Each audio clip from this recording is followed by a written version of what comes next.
WPL इतिहास की पहली ट्रॉफी जीतने के बाद क्या मुंबई इंडियंस दोबारा वो कारनामा WPL 2025 में दोहरा सकती है क्या?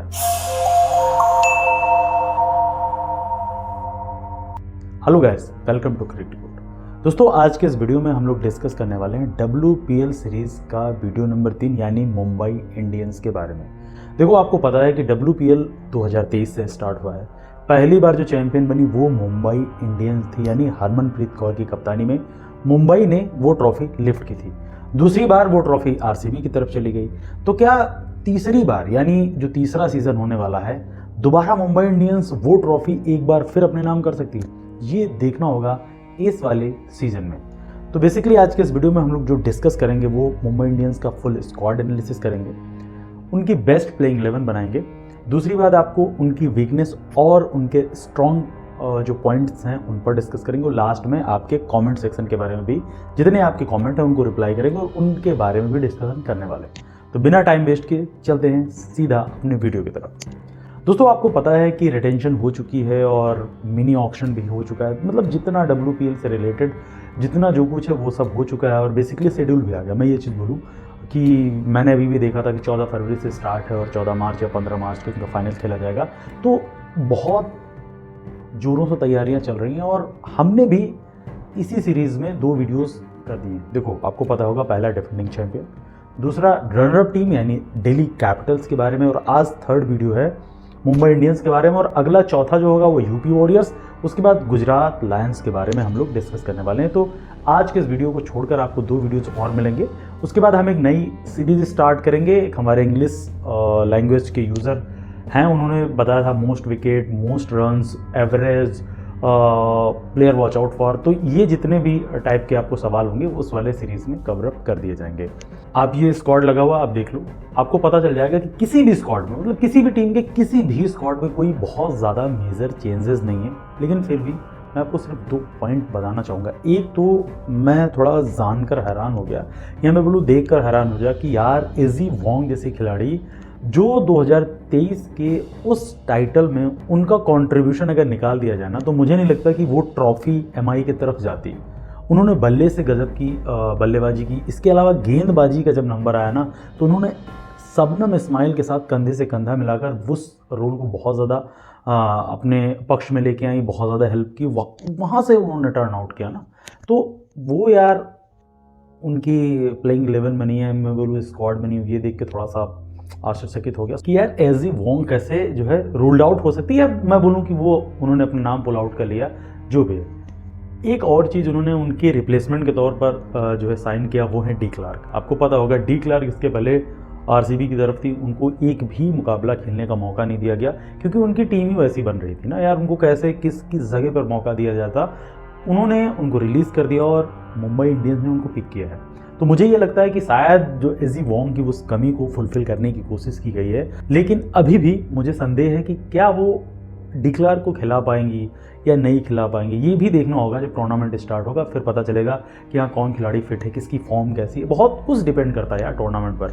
हम पहले चाहे जितनी बातें कर लें, हम पहले चाहे जैसे जिसको जितना हाईली रेट कर दें या जिसको अंडर रेट करें, उससे फ़र्क नहीं पड़ता। जब टूर्नामेंट स्टार्ट होता है, डिपेंड करता है उसकी फिटनेस कैसी है और उसका टूर्नामेंट कैसा जा रहा है। तो ये बहुत कुछ रोल जो है अपने आप में प्ले करता है उस प्लेयर के पक्ष में या उस प्लेयर के जो है अपोजिशन में, दोनों डिपेंड करते हैं ना। देखो, रही बात वोंग की, तो वोंग के लिए कोई कंफर्म न्यूज़ नहीं है। 2 न्यूज़ें चलती हैं। पहली न्यूज़ ये कि उनको इंजरी प्रॉब्लम है, इसी वजह से बिग बैश वाली सीरीज़ में वहाँ पर वो इंजर्ड हुई थी, उसके बाद वो खेली नहीं। दूसरा जो मुझे लगता है खबर चल रही है वो ये चीज़ कि उन्होंने पुल आउट कर लिया। वो चाह रहे हैं कि हम तैयारी अच्छी करें, हम अपने देश के लिए ज़्यादा कंट्रीब्यूट करें। लेकिन ये वाली न्यूज़ पर मुझे थोड़ा सा ट्रस्ट कम नज़र आ रहा है क्योंकि इतनी अच्छी खिलाड़ी जितना क्रिकेट खेलेंगी उतना ज़्यादा उनके लिए फ़ायदा होगा। तो मुझे लगता है कि जो फिटनेस वाला इशू है वो ज़्यादा सेटेबल बैठ रहा है वोंग के बारे में। तो मेरे हिसाब से आप स्क्वाड एक बार देख लो, स्क्वाड में आपको क्या क्या मेजर चेंजेस हैं। बहुत ज़्यादा नहीं है, हाँ 4 से 5 खिलाड़ी चेंजेस हैं, तो वो आपको साफ साफ दिख जाएंगे कि हाँ 2024 में क्या थे, 23 में क्या थे और 2025 में उन्होंने क्या मेजर चेंजेस किए। 2 खिलाड़ियों पर हाईलाइट आपको रखना होगा, एजी वोंग और डी क्लार्क। उनकी रिप्लेसमेंट के तौर पर आप मान लो, क्योंकि ये दोनों का काम एक ही जैसा। बल्लेबाजी बहुत अच्छी कर लेती है, इसके अलावा ज़रूरत पड़ने पर गेंदबाजी भी कमाल के करती है और खासकर लोअर ऑर्डर में बैटिंग करना अपने आप में कला होती है। तो वो चीज़ डी क्लार्क के अंदर है। अब बात कर लेते हैं इनकी बेस्ट प्लेइंग 11 की। सिंपल सी बात है, हम बहुत ज़्यादा स्क्वाड के बारे में एनालिसिस या डिस्कशन नहीं करने वाले। प्लेइंग 11 देख लेते हैं, फिर आगे बढ़ते हैं। देखो आपको पता है कि इनके पास हैली मैथ्यूज जैसी ओपनर है या मैं बोलूँ ऑलराउंडर है, जो वेस्ट इंडीज़ के लिए इतना ज़्यादा यूज़फुल हैं, या मैं बोलूँ वर्ल्ड क्रिकेट के लिए। T20 में तो यार उनका जलवा मेंटेन है, 100 पे 100 लगा रखे हैं। तो अगर आपको पता है कि एक एंड से वो ओपन करती हैं, दूसरे एंड से इनके पास है यास्तिका भाटिया जो कीपर है मेरी इस टीम के, क्योंकि आपको पता है कि लेफ्ट राइट का वो कॉम्बिनेशन बहुत ज़्यादा डेंजरस हो जाता है, और ख़ासकर अगर हैली को सेट होने का मौका मिल गया फिर तो वो किसी की सुनने वाली नहीं है। नंबर 3 पर इनके पास स्कीपर ब्रंट हैं जो बहुत अच्छी खिलाड़ी हैं, और आपको पता होगा अगर आप 2024 और 2023 के दोनों सीज़न बहुत अच्छे से देख रहे होंगे तो आपको एक चीज़ का एहसास होगा कि वो इस टीम की वाइस कप्तान भी है। जब भी हरमनप्रीत कौर एब्सेंस रही या फिटनेस इशू रहा या वो खेली नहीं, तो सीधा सीधा कप्तानी स्कीपर ब्रंट ने किया, और क्या लाजवाब कप्तानी की, और बल्ले और गेंद से दोनों उनका परफॉर्मेंस भी बहुत अच्छा रहा। अब 4 नंबर पर कप्तान हरमनप्रीत कौर, वहाँ पर तो आई फील किसी को कोई डाउट नहीं होना चाहिए। नंबर 5 पर इनके पास न्यूजीलैंड की बेस्ट ऑलराउंडर है, मैं बोलूँ कि दुनिया की बेस्ट ऑलराउंडर है, वो है अमेलिया कर। स्पिन ऑलराउंडर की बात हो रही है तो वो नंबर 5 पर इनको बैटिंग में डेप्थ प्रोवाइड करेंगे। नंबर 6 पर पूजा वस्त्रकर। नंबर 7 पर एस सजना के रूप में मैं जा रहा हूँ, क्योंकि आपको पता है कि पिछले सीजन उन्होंने क्या लाजवाब गेम फिनिश किया, और वहाँ से उन्होंने टीम इंडिया का भी सफ़र तय किया। अब नंबर 8 पर थोड़ा सा कहते नहीं जद्दोजहद वाली बात है, क्योंकि 2 खिलाड़ी हैं, एक तो अमनदीप कौर और दूसरी अमनजोत कौर। दोनों में सिर्फ एक डिफरेंस है, एक जो है स्पिन ऑलराउंडर है और दूसरी पेस बॉलिंग ऑलराउंडर है, तो जिसकी रिक्वायरमेंट होगी। हालांकि अमनजोत ने तो पिछले सीजन खेला भी है यार, तो उनको थोड़ा एक्सपीरियंस ज़्यादा हो गया।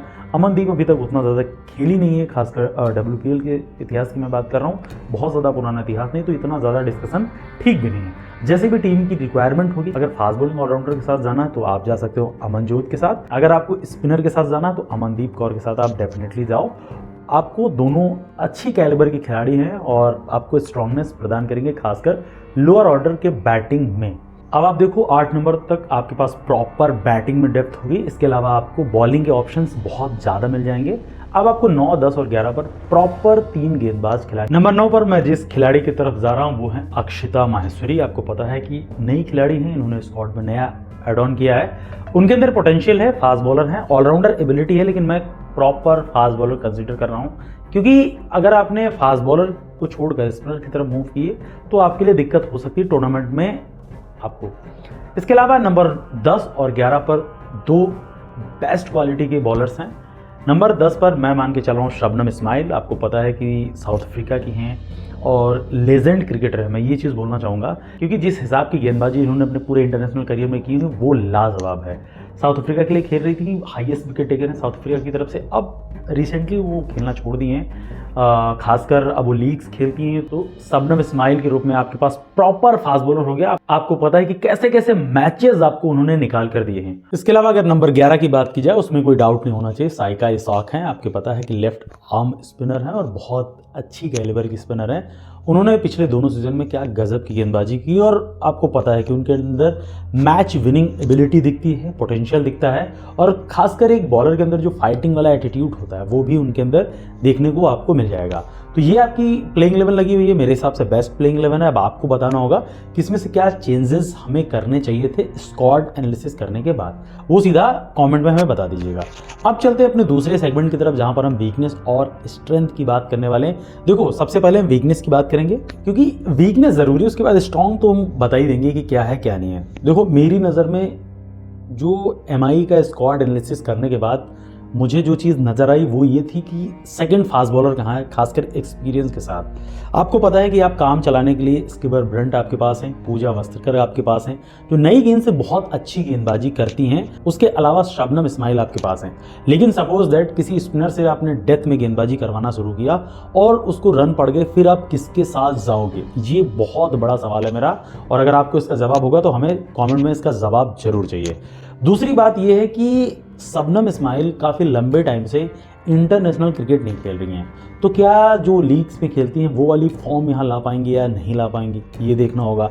पिछले सीजन या 2023 वाला उस सीज़न की वो फॉर्म यहाँ शबनम इस्माइल के पास मेंटेन रहेगी नहीं रहेंगी, ये सबसे बड़ा सवाल है। जो इस वीकनेस वाले सेक्शन में मेरा लास्ट सवाल है वो ये चीज़ है कि यार इजी वॉन्ग का रिप्लेसमेंट कौन होगा आपके तौर पर, क्योंकि वॉन्ग के अंदर जो मैच विनिंग एटीट्यूड था वो बहुत ज़्यादा था, एबिलिटी वो बहुत ज़्यादा था। मैंने डी क्लार्क को जो है कहते नहीं कि ऐसा नहीं कि हम उन पर ट्रस्ट नहीं है या हम उनको अंडररेट कर रहे हैं, नहीं भाई ऐसी चीज़ नहीं है। उनके अंदर वो क्वालिटी है, लेकिन वहाँ पर क्या इजी वोंग की तरीके से वो उसको फुलफिल कर पाएंगी, या जो इजी वोंग ने अपना ऑरा मेंटेन किया पिछले 2 सीजन में, क्या वो चीज़ वो करके दे सकती हैं? क्योंकि आई फील अगर if I am not wrong second highest wicket taker हैं एमआई की तरफ से शबनम इस्माइल को छोड़कर।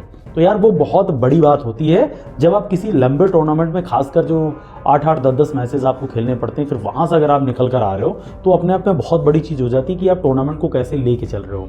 तो इजी वोंग के अंदर वो चीज़ थी और वो क्वालिटी उनके अंदर दिखती भी है। तो मेरे हिसाब से बस इतनी सी खामियां अभी तक दिख रही हैं। अब टूर्नामेंट शुरू होगा, उसके बाद देखना होगा कि क्या सच में यही खामियां हैं या कुछ नई कमी बनकर उभर रही है, या फिर जो इनको कमियां दिख रही हैं मेरे हिसाब से वो फुलफिल हो जाएंगी, कोई प्लेयर फुलफिल कर देगा। ये देखना इंपॉर्टेंट होगा टूर्नामेंट स्टार्ट होने के बाद। अब बात कर लें अगले पॉइंट की, यानी इनकी स्ट्रांगनेस क्या है। भाई वीकनेस के बारे में तो आपने डिस्कस कर लिया, अब भैया स्ट्रांग पॉइंट भी बता दो ना। सिंपल सी बात है, टॉप ऑर्डर बैटर इनका बहुत ज्यादा स्ट्रांगनेस है और वो चीज पूरे टूर्नामेंट में आपको देखने को मिलेगा। हैली मैथ्यूज, यस्तिका भाटिया, उसके बाद जो स्कीपर ब्रंट आती हैं नंबर 3 पर या नंबर 4 पर हरमनप्रीत कौर, दोनों का जो एक कॉम्बिनेशन है ना, ये बहुत ज़्यादा सामने वाली टीमों के लिए डेंजरस होने वाला है। क्योंकि आपको पता होगा कि स्कीपर ब्रंट के अंदर वो क्वालिटी है कि वो सिंगल हैंडेड मैच निकाल कर ले जाती हैं, और यही सेम क्वालिटी आपको हरमनप्रीत कौर के अंदर दिख जाएगी। नॉकआउट्स के मुकाबले हों, पूरे टूर्नामेंट में उनका बल्ला अगर खामोश रहा ना, तो नॉकआउट्स में अपने आप उनका बल्ला ऊपर हो जाता है, चल जाता है, और वो कहते हैं कि आज मेरा दिन है, मैं इस वाली सिचुएशन से मैच निकाल कर ले जाऊंगी।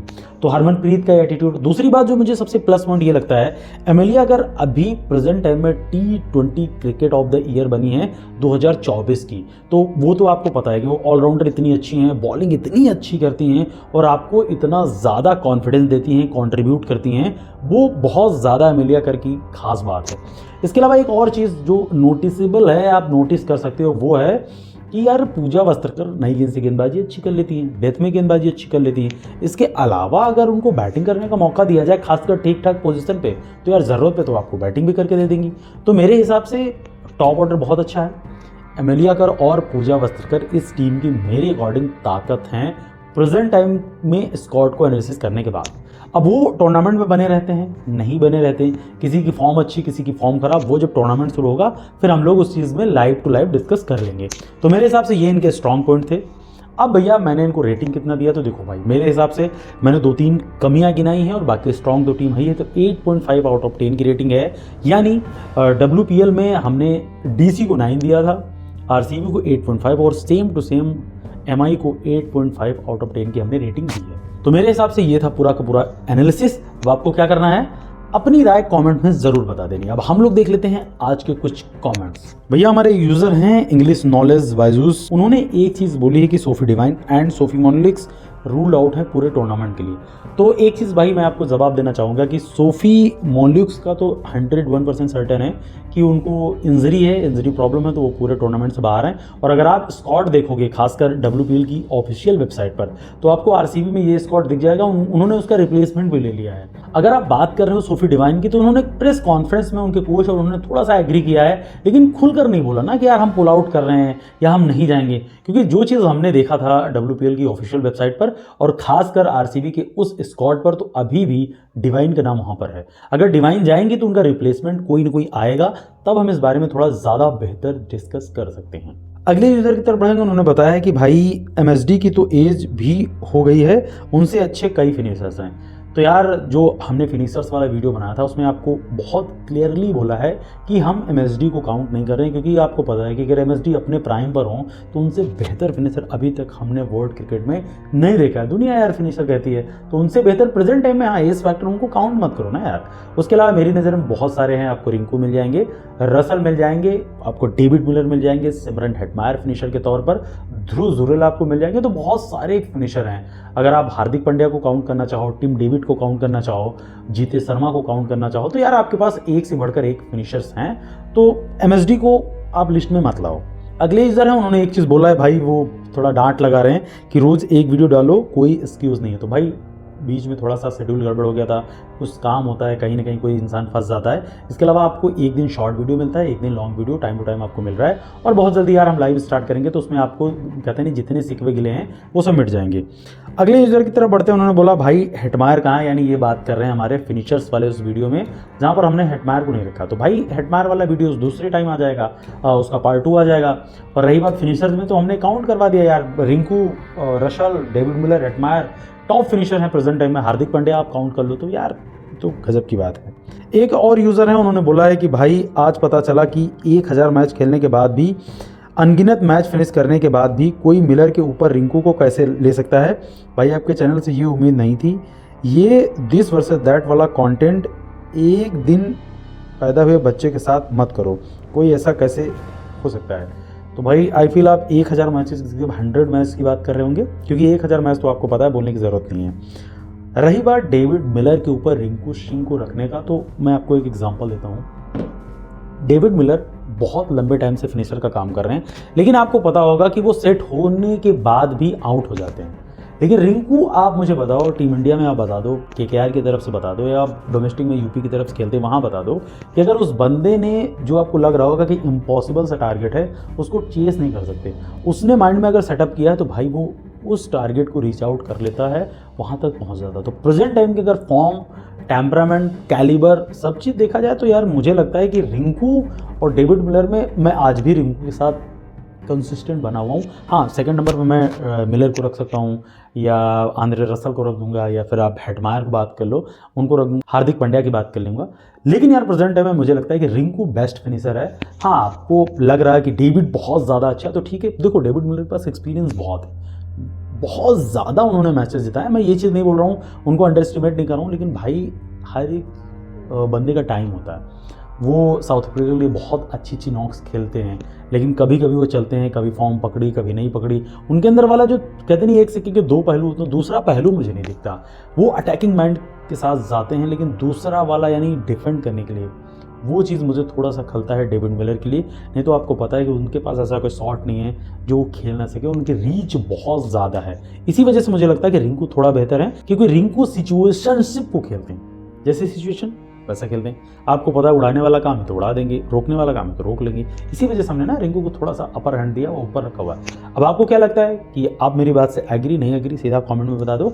बाकी वीडियो कैसा लगा वो भी कमेंट में बता देना। चैनल पर नए हो चैनल को सब्सक्राइब कर लो, वीडियो को लाइक कर दो, और नोटिफिकेशन की बेल भी बजा देना। टाइम टू टाइम अपडेट आपको मिलता रहेगा। हम मिलते हैं आपको नए वीडियो के साथ, तब तक के लिए जय हिंद।